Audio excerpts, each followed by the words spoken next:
Den Lack haben wir uns angeguckt, aber wie ist der Polo denn technisch im Schuss? Jetzt gibt's Butter bei die Fische, wir machen den Technikcheck. Der Lack ist ja unsere Aufgabe und wir haben im letzten Video schon gesehen, dass beim Kotflügel leider nichts mehr zu machen ist. Der Rest ist in einem relativ guten Zustand, beziehungsweise für uns in einem guten Zustand, damit wir euch auch was zeigen können. Aber jetzt wollen wir uns erstmal anschauen, lohnt sich denn überhaupt die Aufbereitung bei dem Auto? Kriegen wir den wieder technisch bereit? Ist er komplett verrostet? Hat er viele Defekte? Lohnt sich dieses komplette Projekt? Wir sind hier bei Klaus und Mike in Teltow, Kfz-Werkstatt, und die Jungs haben sich bereit dazu erklärt, mit uns das ganze Projekt zu begleiten. Und ich würde sagen, wir gehen gleich mal rüber. Der Klaus wartet schon auf uns. Moin Klaus. Moin Nico. Schön, dass du Zeit hast. Für dich immer. Ja, du hast dir den Ofen schon mal ein bisschen angeguckt. Ja. Was ist so deine erste Einschätzung? Sollen wir weitermachen oder gleich auf den Schrott? Nö, weitermachen. Gutes Auto.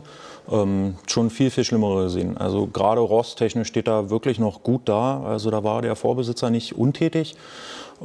Ja.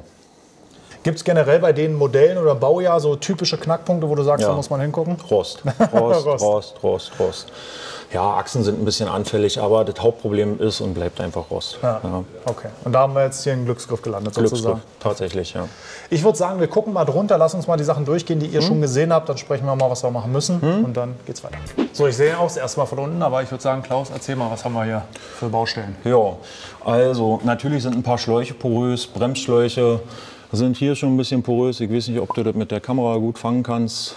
Da sollte man natürlich tätig werden, bevor der Tritt mal ins Leere geht. Ja.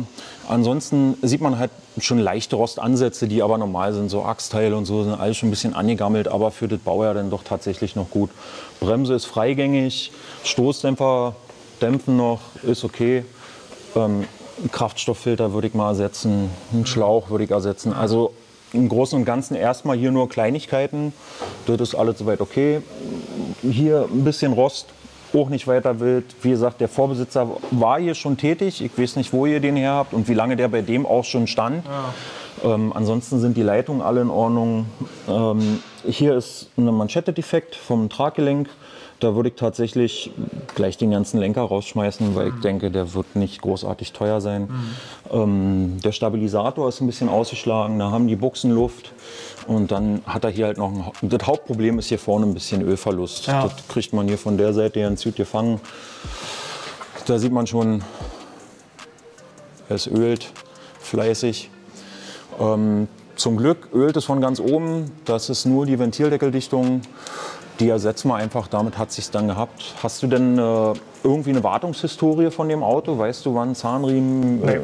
Okay. Da wissen wir nichts groß. Wir wissen, er hat noch knapp ein Jahr TÜV bis März 23. Und sonst wissen wir auch nicht, auch weil du schon gesagt hast, wir wissen nicht, wie lange er stand. Wir wissen, er hat einen echten Vorbesitzer, bei dem war er die ganze Zeit. Und der zweite Vorbesitzer hat ihn mit übernommen. Ist aber nicht gefahren und hat den quasi mehr oder weniger gleich verkauft. Also war lange in einer Hand auf jeden Fall das Auto. Ja, auf jeden Fall fährst du die Autos hier. Wenn du ein bisschen Liebe reinsteckst, fährst du die ewig.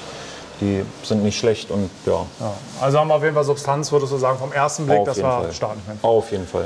Cool. Das würde ich machen. Hast du oben rum noch was du uns zeigen willst? Oder ja, da haben wir einen Kratzer in der Scheibe. Wir machen mal runter und dann gucken wir mal. Kotflügel müssten wir links tauschen. Wie gesagt, oder wir bohren halt ein Loch drin für einen Blinker. Da fehlt leider der Blinker auf der Seite. Ja. Also entweder den Kotflügel oder den auf der anderen Seite müssten wir ersetzen. Also irgendwo entweder kein Blinkerloch oder Loch mit Blinker. Ja, ja, ich würde sagen, wir gucken mal, ob wir ihn bekommen. Ne, das ist ja auch immer so ein Thema. Das ist schwierig, gerade zu Corona-Zeiten jetzt. Dauert alles ein bisschen länger mit der Teilbesorgung. Weil sonst, ihr habt ja auch gesehen in unserem Waschvideo, unsere Baustelle war der Kotflügel. Also wenn der bleibt, wird er auf jeden Fall lackiert. Das haben wir schon fest eingeplant. Und dann würde ich sagen, gucken wir mal, ob es neuer wird oder ob ihr hier bohren dürft. Ja, Reifen sind soweit noch okay. Die Bremse vorne ist ein bisschen verrostet, ist ganz normaler Standrost, sage ich jetzt mal. Kriegt man freigebremst. Ich weiß nicht, ob man das einfangen kann mit der Kamera, ob es mal interessant ist, das zu sehen. Also in so einem Grad kriegt man das immer noch entrostet durchs Fahren.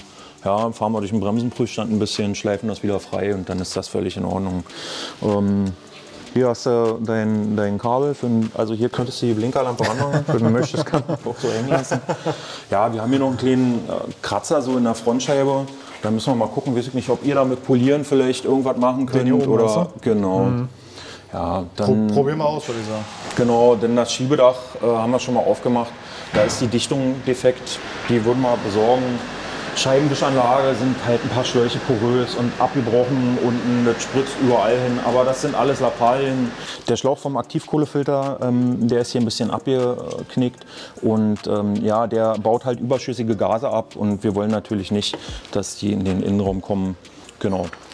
Ja, ansonsten habt ihr den Motor schon mal, also habt ihr oben schon mal so ein bisschen gereinigt, weil der sieht auch tatsächlich... Den Motor nicht tatsächlich, okay, ne? Also wir haben nur einmal quasi so alles den einmal grob gewaschen, den Motor haben wir noch nicht angefasst. Genau, also. Beleuchtung haben wir schon durchgeguckt, da muss alles noch so ein bisschen eingestellt werden, auf Höhe gebracht werden. Hinten das Scheibenwischerblatt steht falsch, das müsste man auch noch mal richtig hinsetzen.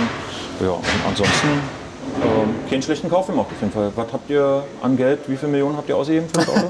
Ja, war eine relativ kurzfristige Entscheidung, Klaus. Wir haben den für 650 €, andersrum, wir haben ihn für 900 bei Mobile gefunden, haben dann uns auf 650 geeinigt und ihn mitgenommen und jetzt steht er hier. Ja, ist cool. Also die Basis ist echt gut. Wenn machen, jetzt jemand einen Youngtimer haben will, der sowas liebt oder einen Fahranfänger oder so, ist das eigentlich genau das richtige Auto. Also du hast halt bei so einem Autos auch noch, man muss wirklich sagen, wenn du hier mal aus Versehen mal von der Kupplung rutscht und mal irgendwo gegen eckst, dann war hier... Das ist wirklich eine Stoßstange. Ja, da sind nicht gleich 1000 Teile da.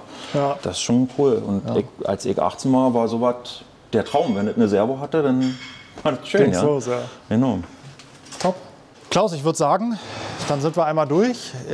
Danke dir auf jeden Fall für deine Teilnahme und für deine Einschätzung. Und ich würde sagen, wir machen jetzt mal eine Teileliste, checken mal, was wir alles brauchen und dann sehen wir uns zur Reparatur wieder. Klar, machen wir. Perfekt, wir sind jetzt durch. Du hast uns unsere Hausaufgaben aufgeschrieben. Danke dir. Gerne. Dass wir das hier bei dir machen dürfen. Gerne. Wer eine geile Kfz-Werkstatt sucht, einfach unten mal in die Beschreibung gucken, verlinke ich euch und wir sehen uns auf jeden Fall noch mal wieder, wenn es dann an die Reparatur geht. Ich freue mich. Bis dahin danke ich dir, danke euch, wir sehen uns beim nächsten Mal. Haut rein.